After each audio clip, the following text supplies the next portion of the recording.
Forestil dig en kold decembernat i Alperne.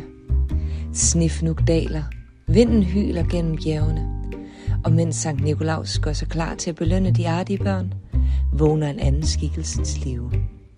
Et væsen, dækket af pels, med horn som en ged og øjne, der gløder i mørket. Hans navn er Krampus. Krampus er julens mørke tvilling, den dæmoniske følgesvend til Sankt Nikolaus.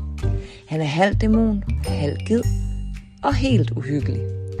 Navnet stammer fra det gamle tyske ord krampen, som betyder klo. Han bærer tunge kæder, som han rasler med for at skræmme børnene. Og han har et bundt birkegrene, som bruges til at straffe dem, der har været uartige. I nogle versioner bærer han en sæk. Ikke til gaver, men til børn, der har opført sig dårligt. De blev efter sigende slæbt væk, enten i sneen eller et sted meget værre. Historien om Krampus er ældre end julen selv. Han menes at have rødder i førkristne, hedenske vinterritualer i Alperne, hvor man fejrede vinterens komme og naturens kræfter. Da kristendommen spredte sig, blev de gamle skikke blandet med de nye traditioner. Kirken forsøgte flere gange at forbyde Krampus. Han lignede jo alt for meget en dæmon, men folket nægtede at give slip på ham. Så i stedet blev han indlemmet i Sankt Nikolajs fejringen. Nikolaus belønnede de gode børn, og Krampus tog sig af de uartige. Et klassisk teamwork, kan man sige.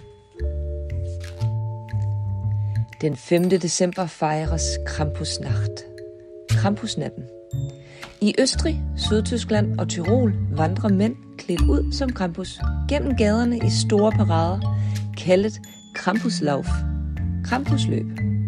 De bærer håndskårne masker af træ med horn, pels og lange røde tunger, bjælder og kæder rasler, fakler, der lyser natten op, og børn, der gemmer sig bag deres forældre.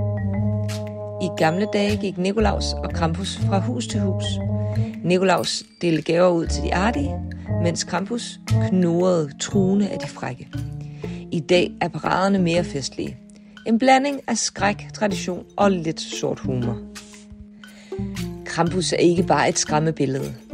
Han repræsenterer vinterens mørke, det ubevidste, det vilde og det ukontrollerede. Og julen handler jo om lys og kærlighed.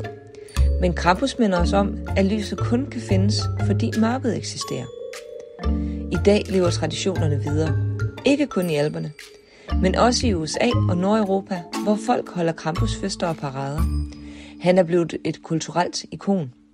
Halv gys, halv grin, og stadig med en klokke, der ringer advarende i mørket. Så, næste gang du hører bjælder i mørket, så vær helt sikker på, at det virkelig er julemanden. For hvis ikke, kan det være, at du får besøg af Krampus.